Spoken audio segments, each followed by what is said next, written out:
Welcome to Formed, where each week we navigate a relevant topic or question through honest conversations. We are three pastors with three different backgrounds on staff together at Irving Bible Church in Irving, Texas. We believe we are constantly being formed in the way of Jesus for the sake of the world, and we hope this podcast helps with that. So let's jump into this week's episode of Formed. Welcome back to another week of Formed, and we're under 2 weeks from Christmas. Wow.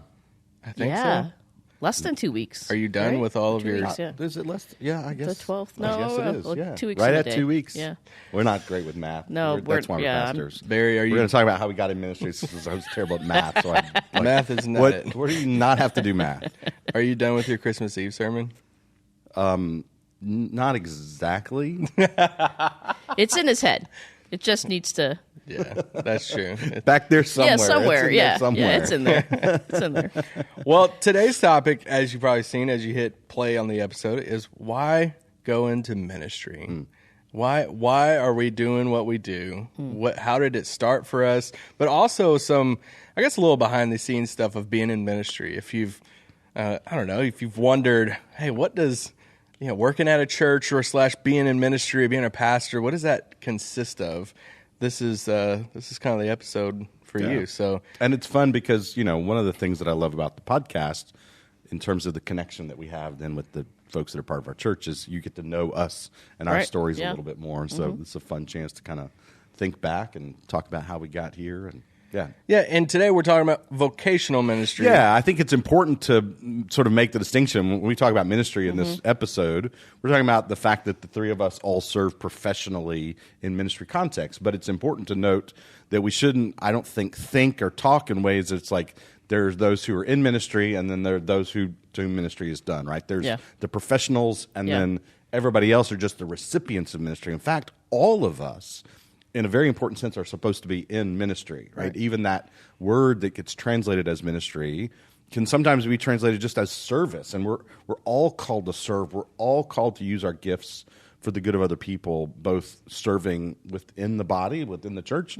and serving in the broader community. And so all of us, as followers of Jesus, in an important sense, are called to ministry. We're talking specifically about professional ministry where we get paid to do what we do, right? Ephesians 4, Paul, writing to the church in Ephesus, says, God's given some to be apostles, prophets, evangelists, pastors, and teachers.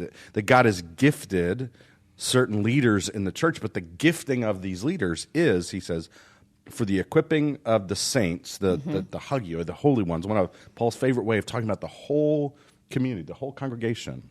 And he's he's gifted these leaders to equip all of God's people for the work of ministry. Yeah. And so our job in a lot of ways is to give away the ministry, to help people find their own sense of calling, equip them for, and then deploy them into their work of ministry. Yeah, each one of us has a role to play in God's plan for the world, and that's wherever he has put us. And I completely agree with you. I think our role is to walk alongside people. That's the beauty of what we get to do, is to walk alongside people and help them live into the gifts that God has given them, help them discover that, and then how do I actually use these gifts that God has put in me for the good of others, for the glory of God, where he's placed me. Yeah, so if we, let's stay there with vocational professional ministry. Let's turn back the clock a little bit. Where did we start? How did it start for you guys, and what went into that decision? So whenever I talk to a lot of my friends in pastoral ministry, knew from a very young age that was God's call on their life, or that's what they wanted to do. And that just isn't my story at all. So I grew up Indian immigrant parents. My parents came here in the early 70s, and really to give myself and my brother and sister a better life. And my mom came here with $8. That is so much part of my story and impacts a lot of the decisions I've made, because that's just part of, I know what they've sacrificed and what they've put in to get me to the place I am today. And so my entire life just thought, I want to like really do well. And so and a lot of other things went into that too, in terms of my desire to please people and gain approval. But all of that led me to a career in the corporate world. And so I worked in corporate finance for 15 years before I went into vocational ministry, and I really enjoyed my job. Like I think I was good at it and I really loved it. So I didn't leave because this was a terrible thing and I want to do something different. In the midst of that, I started leading a Bible study. A group of friends of mine, we got together, and between travel schedules and work and things like that, we couldn't connect with the midweek Bible study. And so I start leading this Bible study. And at some point I start teaching. And so I teach one week, and then the next week they're like, you should do that again. You do that again. And it wasn't good teaching. In fact, I think it was pretty terrible. It wasn't heretical, but it wasn't very good. But I start teaching, and then people start inviting their friends. And so I felt like it was almost overnight, this like 4-person Bible study just exploded. And women are coming that either have left the church or been hurt by the church, or a lot of them just didn't have any relationship with Jesus. And this felt like a safe place for them. So I start to see people come to put their trust in Jesus or grow in their relationship in Jesus, and God using me in their lives. And I had never experienced anything like that before. And so there was this moment of recognition for me where I really loved what I did. And so there, I could be in the boardroom and I'm presenting on this thing and I'm like leading in this way. And then when I teach God's word, it is totally different for me. And that was just my own personal experience, where it was just the most exhilarating experience of my life. But I grew up in a church where women didn't really lead in the church. And I grew up in very much a patriarchal culture as well. So there's the cultural aspect, there's a church aspect. I had no concept for what does a woman do in ministry. But I start to feel like God calling me to seminary, not necessarily ministry, but at least seminary. I didn't even know what you do with that. And just didn't really want to do it, quite honestly. Just didn't want to do it. I liked my life. I liked being comfortable. What do I even do with this? It felt like if I jump out of my career now, I'm never going to be able to get back to the place I am. But it was I think just about a 3-year like wrestle with God, where I knew God kept calling me like, this is what I want you to do, and I just kept saying, I don't really want to do that. How can I avoid this? How can I just ignore it? And I kind of came to this point where I felt like, if God is who he says he is, if I really believe that, then the smartest thing I could do is to follow him, even if it doesn't make sense to me and if I don't understand. And so a longer story is how I came to Dallas and came to Dallas Seminary, but ended up coming to Dallas Seminary. And at the same time, just about the same time, I interned here at IBC as part of the requirements for graduation. And God just started putting in my heart this desire and this understanding of who I was, my role in the world, my role in God's plan, but also as a woman, what does that mean for me in ministry? And really just flipped my perspective on the entire thing, and just really burdened me with, this is how God has gifted me, and these are gifts from him. They're not things I've come up with. These are gifts that God has placed in me. And for me to not use these gifts would actually be detrimental to the church. And here's this opportunity. Like, I love what I do, that I get to walk alongside people in this way and really be part of God's work of transformation in their lives. And so that's kind of how that's awesome. Came into ministry. So you didn't jump from corporate finance to ministry because of the financial, the lucrative. No, I found that out later. That's just a bonus. That's awesome. So I grew up not far from here in a church in Grapevine, and really it was during my high school years that I was really close with my youth pastor, and he just invested himself into my life and the lives of my peers, and we just had this really great, thriving youth group. And that was instrumental in me coming to faith in Christ. I'd grown up in the church, but really to that point personally of embracing the gospel.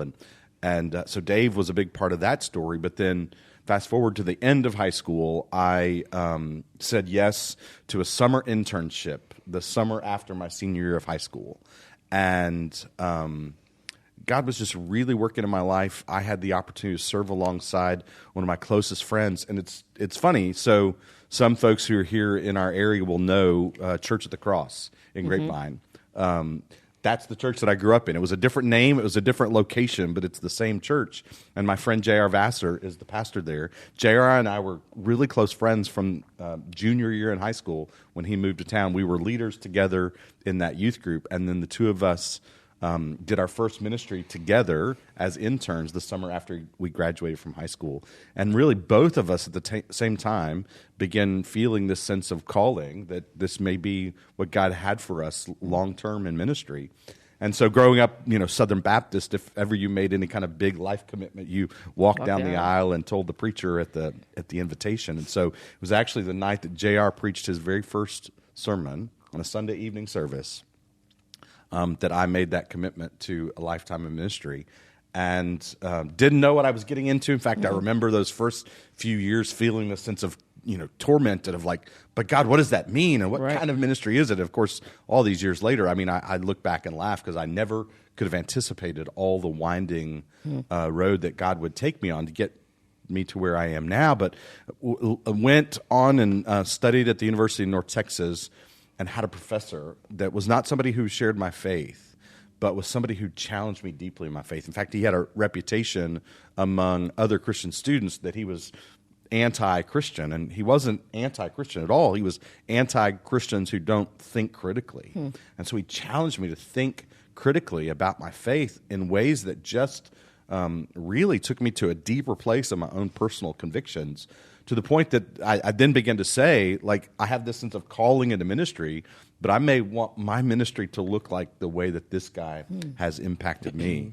And so when I applied to seminary, I remember in my application writing that I may want to teach one day. I may want to become a professor, to which I have to imagine that the person that was looking at my application was looking at my GPA on the one hand, and then this, I want to be a professor on the other. Like, I wasn't a great student in college until I got that professor and just got like on fire for the intellectual life. And so came to seminary and had a theology professor, intro to theology, my very first semester, who very quickly became a mentor to me and was the same kind of figure in my life, the same kind of impact in my life as my college mentor had been, except now this was somebody who profoundly shared my faith and really then pastored me through the experience of losing my dad. And so to see someone who had, was this brilliant theologian, but also this really just pastoral presence in my life. And there was that sense of like, that's what I want to do. That's who I want to be. And so felt this struggle throughout my time, my education, my master's degree of, is it the church and pastoral? Is it the classroom and academic? And felt that at some point I was going to reach a crossroads and I was going to have to make a decision. And the way I would often tell the story is I thought I would reach that crossroads and I'd go one way and the other part of me would just have to die. And God in his kindness opened up opportunities where I ended up going and getting a PhD. But while I was in my PhD program, I was an interim pastor at a little church and thinking, wow, I thought I had made the decision. I thought I'd gone one way down the crossroads, but I'm loving pastoring these people and preaching every week. And so didn't know still, okay, maybe the crossroads is further out ahead. And so then finished the PhD and had the opportunity to join the faculty at Dallas Seminary. I thought, okay, I've made the decision. I've gone the other way on the crossroads, right? I'm going down the academic route. And then within a very short period of time, God opened up the opportunity for me to serve on the pastoral team as a teaching pastor here at IBC. And so I was having the opportunity to do both of these things. And really for all those years where I thought I was going to reach a crossroads and part of me was going to die, God in his kindness allowed me the opportunity to sort of do both of these things in some really beautiful ways. What's really interesting then is that when I had the opportunity to be invited by the elders to become the senior pastor at IBC, it was that I thought, okay, here's the crossroads. Finally, after all these years, and really there was a difficulty in walking away from the classroom and a tenured professorship and feeling like, because I had told the story that way all those years, that part of me was going to die. And I was really grieving that, and was sharing some of that then with some trusted friends who really challenged my thinking on it. I said, Barry, nothing has to die. Like, who you are and how God has made you will express itself differently in different contexts, and yet you bring the fullness of who you are. And so a lot of the work that I've been doing, even over these last 5 years in this role as senior pastor, is what does it look like to integrate Both Dr. Jones and Pastor Barry, right? And to sort of bring the best of who I am and all that God has made me and for me. It's one of the things I love about even doing the podcast with you guys is I get to sort of play at Dr. Jones in these conversations sometimes. But yeah, that's a sort of perhaps long-winded account of how I got from 18-year-old surrendering to ministry to now, all these years later, the path that God has had me on that I never could have anticipated. And yet I just look back with so much gratitude and go, yes, this is the story that God has been writing all along. 18 years old to Dr. Jekyll, Mr. Hyde now. And it's Dr. Jones and Pastor Barry. That's right. I hope it's not Dr. Jekyll and Mr. Hyde. I don't know. You work for me. Maybe you see those two sides of me. No. Sissy, what's the hardest part about being in ministry?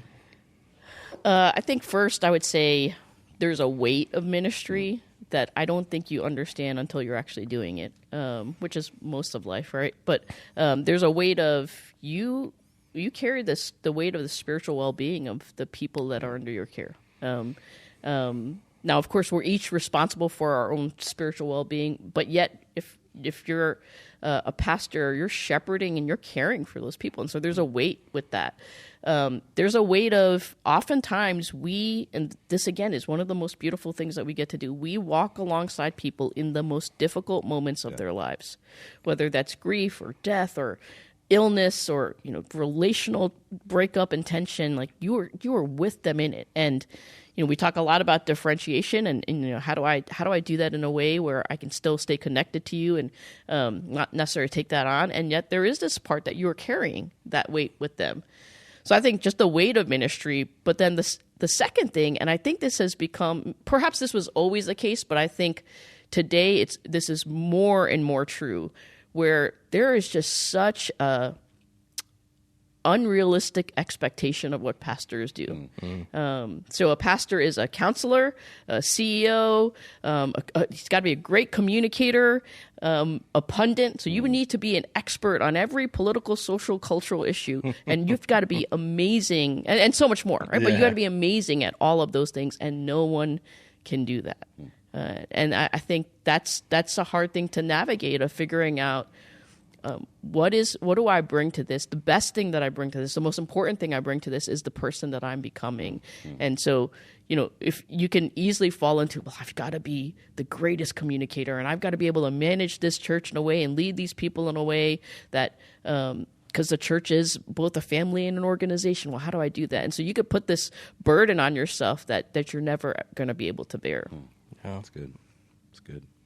Yeah, I mean, there is gravity that comes with the work that we do.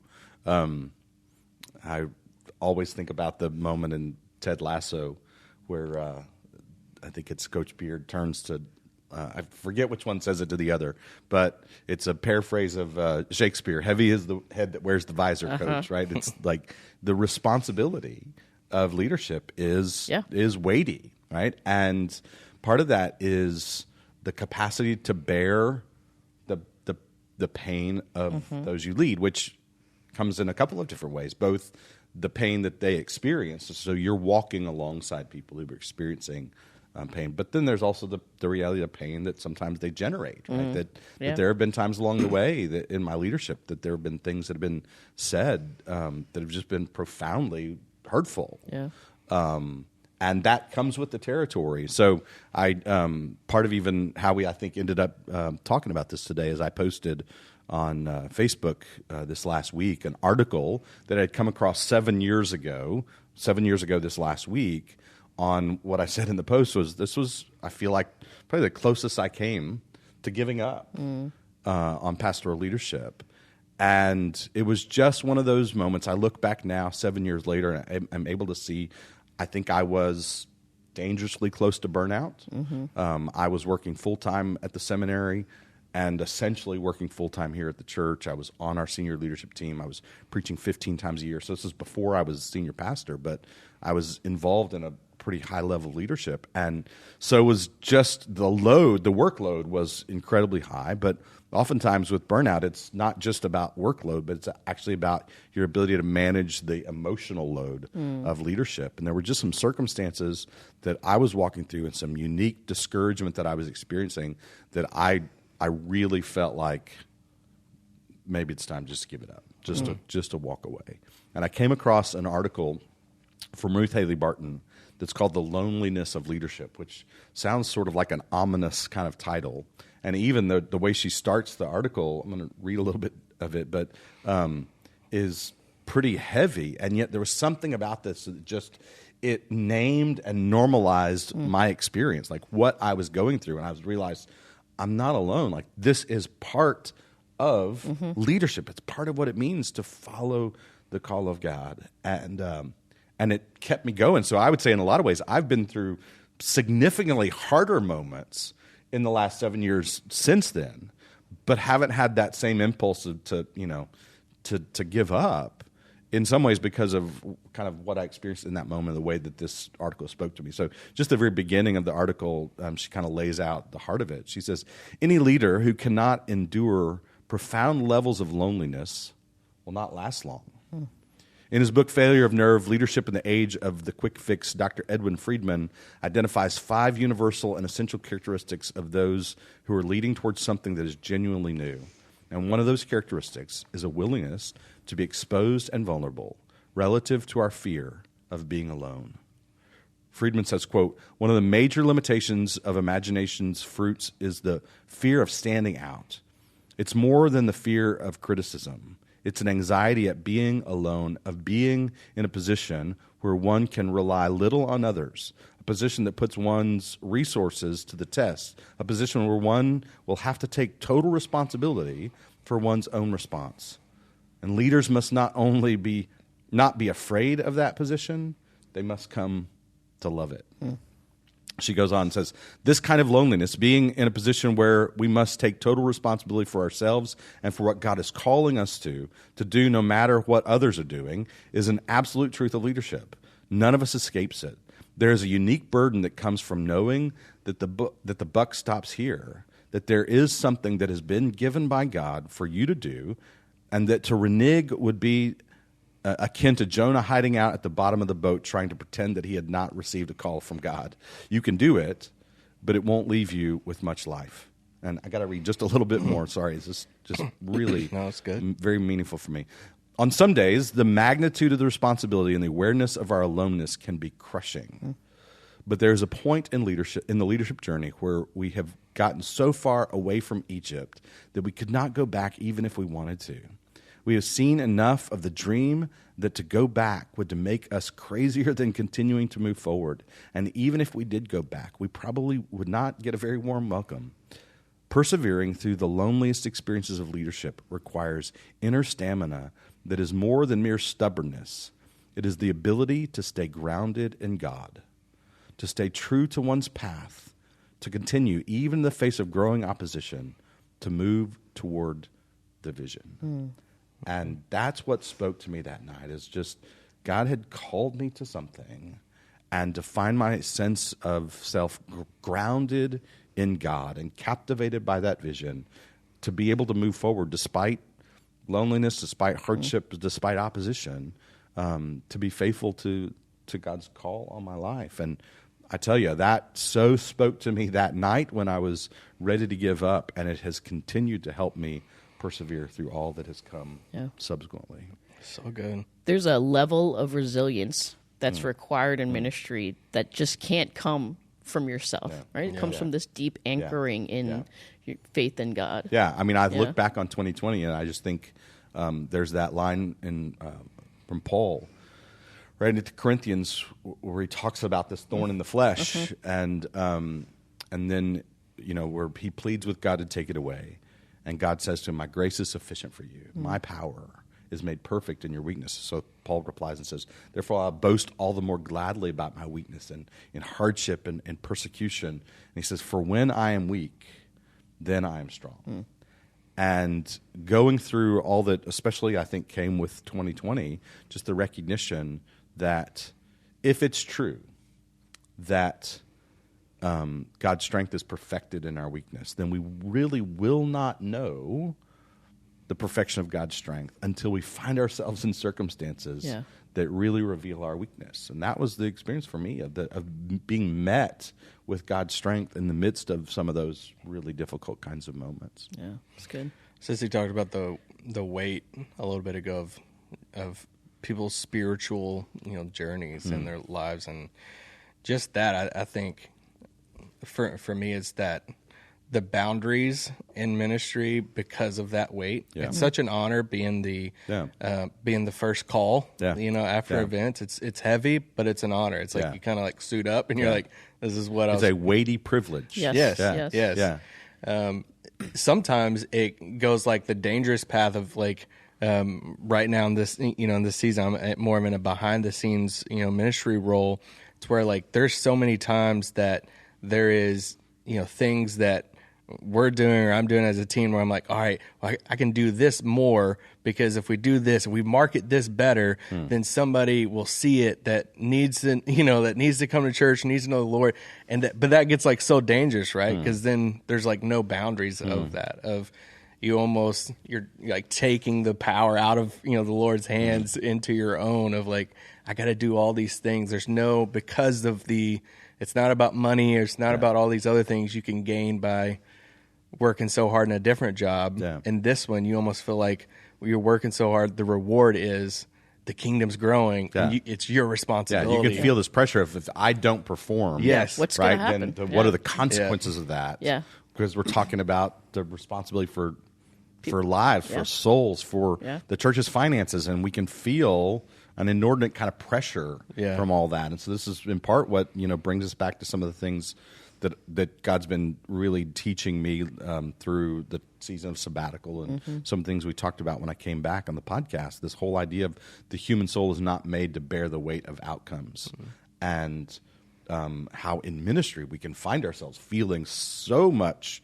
of that sense of pressure for outcomes. And so we have to surrender and trust those outcomes to God, while also recognizing that what is mine to steward, what's mine to surrender. And I'm gonna work hard. I'm gonna give myself fully to this work, doing all that's in my power to do what God's called me to do, and ultimately then trusting Him with the results of all that. And it is a unique kind of part of the gravity of the role that we experience.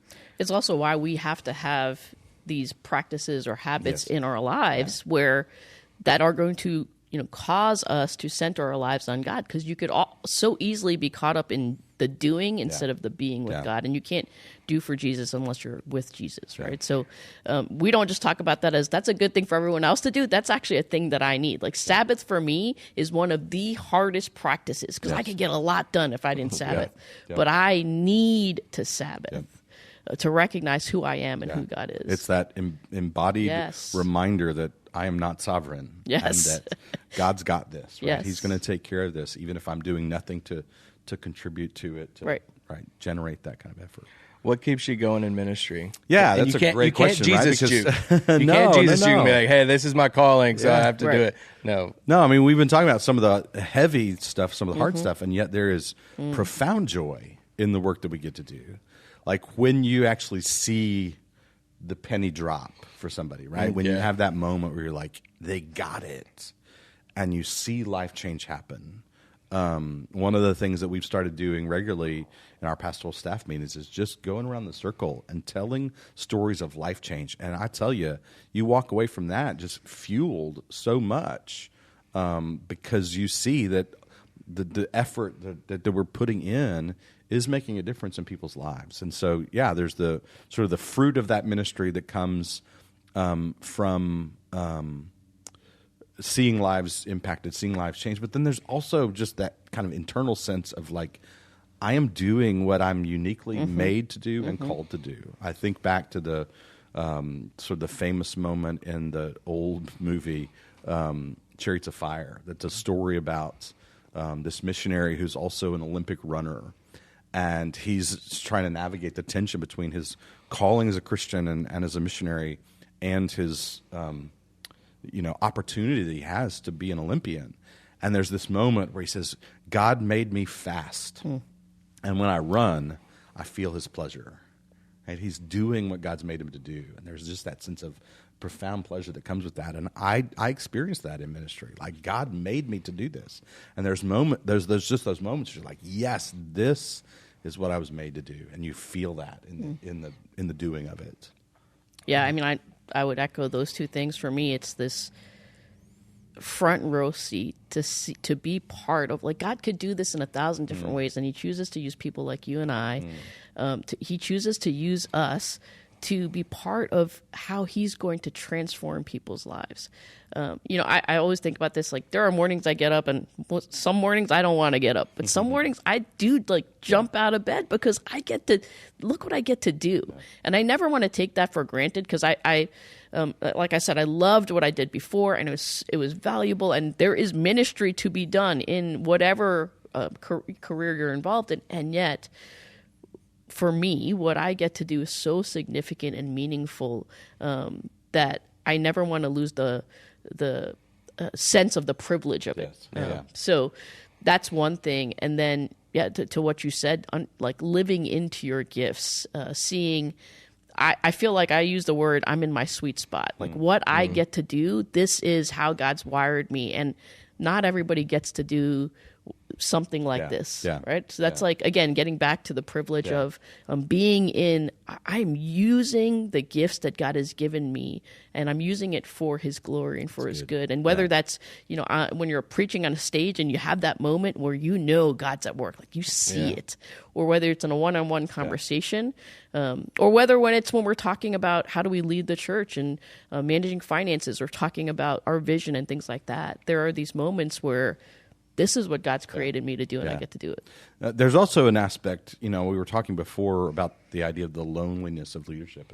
And there is something that can be profoundly lonely about being in a leadership role. Yeah. And yet there's also something to what keeps me in it is I get to do it with people I love, right? Like, I think about you guys and the friendships that I have with each of you. Like, there is great delight, great joy in doing this arm in arm, side by side with you guys, with people that I love.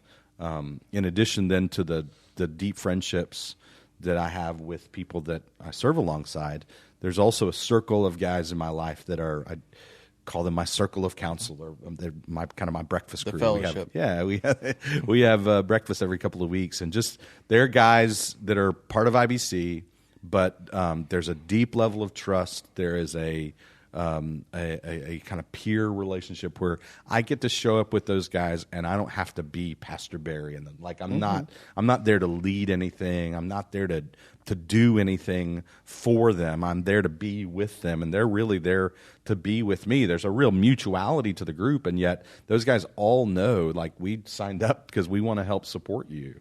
And so it's just a place where I can come and unburden when I'm going through an experience of adversity. I've gotten one of those emails that just was an arrow to the heart. Like, I'm able to come and just go, hey, can I share with you guys what I'm experiencing, what I'm kind of walking through? And boy, I tell you, having the support of that group of guys has been a game changer for me. So the relationships of the people that I serve alongside, that we get to do this good work together, and then having this circle of guys that just kind of walk with me, those relationships definitely keep me going. Seeing that penny drop, seeing the when you believe so much in the power of something, and then you see it active in somebody's life. Like, I am addicted to seeing the Holy Spirit move in somebody's life. Like, it is so just like a warming feeling seeing that in somebody. And just seeing how the Lord works through people. This is going to be a little bit longer episode because I want to do one more question, and then we'll do banter. Okay. Last question with this. What is a misconception about ministry that somebody might not know? Or not know, but that's a great sentence there. But something they think about something, but it's like, actually, it's probably not that. Because like I'll say something. Yeah. If you want to think about it, is something that Sissy said a little bit ago. Is it feels like sometimes like you have to have all the answers, and because there's this misconception or this thing of like you're connected more with the Lord, so all the answers, and it's a privilege. It is for somebody to come to you and ask you, but there's also a time of I've gotten way more comfortable with being able to say I don't know. I don't know. Yeah. And it's okay. Yeah. Like, it's okay to be able to say, I don't know. So I think there is sometimes this misconception of like, Barry, you are the senior pastor. Dr. Barry Jones, you have all the answers. And it's okay for you to say, I don't know what that is. Yeah. That's part of leadership, especially leadership through adaptive change, right? The kind of change that we're experiencing, as a church, becoming who God has called us to become. You have to sort of die to the idea of being the expert and say, I don't know, but we're gonna figure it out together, right? We're gonna move forward together. So yeah. I don't know. What are your thoughts in terms of things that people may not know about? Well, I thought about a question that I often get asked, and not in like it's not like a joking way, like it's somewhat serious. Like, what do you do during the week? Yeah. I thought about that too. I eat Peeps. I eat Peeps once a Read year, my and I eat Bible. 2 of them. But I get that a lot. Like, what do you do during the week? Because don't you just work on Sunday? Like, and then so what do you? So people just have no concept of like, what do pastors do Monday through Friday? And I was like, well, we do what you do. We go to meetings. We're thinking about how to move things forward, and like meetings with IBCers. We're meeting with our teams to think about what are we going to do next in ministry. Like, think about what you do. That's kind of what we do, except we do in the context of the church. And so, I think that's a big misconception of like, you guys must You just read your Bible all day. Like, you just read and like drink coffee all day. And I'm like, well, I'd like to do that, but and part of what's unique about ministry is your own spiritual life. Yes. Is deeply tied to your job performance, Yes. right? Like, you must be nurturing that sense of life with God, right? And engage with prayer and practicing the disciplines and all of taking that. Sabbath. Like, all of that is so important for your own soul, but it is also deeply connected to your job performance. That's one of the things that can be really difficult, because like there's a sense in which however we're doing, we have to continue to show up, and not in a way that you fake it till you make it or anything like that, but just that sense of like, whatever's going on in life, you continue to have to show up and bring your best self to the work that God's called you to do. And so, I think I sometimes will joke about like, I think I could actually be a really good pastor if I didn't have to preach every week, right? Like, because I mean, when we're working on a message, it's typically 12 to 15 hours of preparation for that sermon. Right. And I've got a lot of other responsibilities in terms of leading that I feel like I could lead at a much higher level in terms of leading our staff and leading the congregation, being present, available to our people. But in the middle of all that, then you're also really having to do that diligent study and preparation to be ready to go on Sunday. So, it's a little crazy sometimes. Well, I feel like we could talk about this forever. We could. For the next hour or so. But we're going to transition, do some little banter here at the end, have a little game of Christmas this or that. And I hear you found somebody that like just listens for the banter, right? Maybe jumps ahead to the end just to hear the banter. I might judge you if you just there are some of our listeners that love the banter. They do love the banter. Yes, they do love the banter. So Christmas, this or that, real tree or fake tree? So go ahead. Well, no. I love a real tree, but I like here in Texas we do a fake tree. Yeah, that's pretty much going to be the same. Like, I prefer a fake tree, and life's so crazy, especially ministry during this season. Yes, the fake tree is just sort of. Wait, you prefer a real tree? I prefer a real tree. Okay. But the fake tree is sort of the way we go, just for the sort of convenience factor of it all. So I grew up with real tree, and I'm all real tree, but we switched to the pre-lit. There you go. What's the fancy word for like when snow's on the like limbs? Oh yeah, the flocked. Flocked. Yeah, the flocking. And now just like I got it out of the box with the kids and it was up and on in like 10 minutes. I'm like, done. When I was a kid, we had this tree we referred to as the bristlebrush tree. Apparently, my parents bought it when my dad was actually in seminary and they didn't have a lot of money. And you like screwed in the limbs of the tree into the base. And it was like the things that you use to like scrub your toilet or scrub your bathtub. It felt like the very same stuff. So the bristlebrush tree, we loved it as a kid. Then my grandparents, when we go down there, my grandfather would go cut down a tree, and so we always had kind of the Charlie Brown Christmas tree because it was just whatever he could find, out in the woods. So that's cool. Yeah. All right, Christmas presents on Christmas Eve or day? Day. Like morning? Morning. Yeah. So we do family exchange Christmas Eve. Okay. And then the kids all get Santa comes that night. on Christmas morning. Yeah. We talked about Santa last week, by the Yes. way, if you missed last week. Yeah. Santa brings me a stocking to this day. So, Okay. yeah. Granzy a stocking. Hey, we didn't do the disclaimer, man. No, I said Granzy has a stocking. Grancy gets a stocking. Yes. Yeah. Everybody. Yes. Everybody gets a stocking. Yeah, I'm big Christmas morning. Wake up early. Yep. Run to the tree and all that stuff. Shop online or in person? Online. No.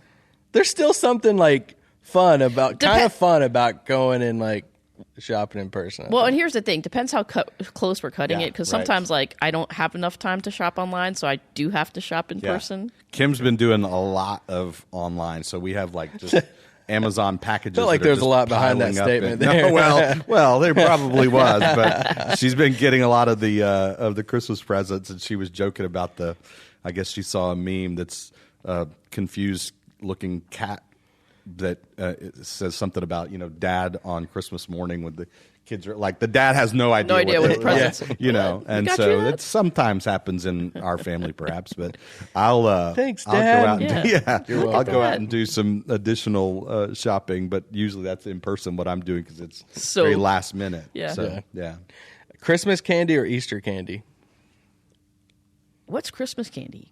Like candy There's- canes? Candy Oh, there's canes. candy. There's a little bit difference in there. Chocolate? I feel like this is just set up for a Oh, it Peeps totally reference. is. I know where he's going. I'm not going to fall into Yeah. it. There's Yeah, only it's a one. little trap. There's only one reason why I asked. Yeah.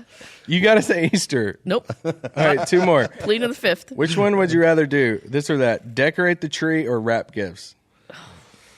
I would rather wrap gifts. He's Something like, about either. something about the decorating the tree. I'm not sure what it is, but like it just it does not. It's a beatdown for me. Yeah. Something about decorating. The I tree. love decorating Yeah. the tree, putting music on and getting out the little ornaments. We have little handprints, of the kids and Honey, our dog, and I forgot about that ornament. And Honey, your dog has a paw print. You got a paw print? yeah, Look at that. Okay.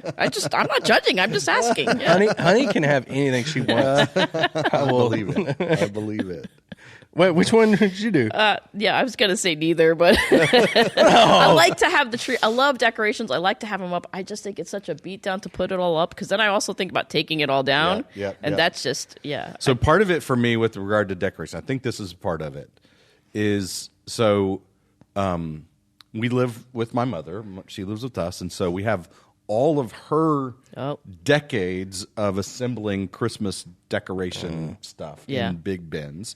Right? Kim and I have been married for 27 years, so we have all that time of accumulating Christmas decoration bins. But then my mom and my sister lived together before my sister passed away.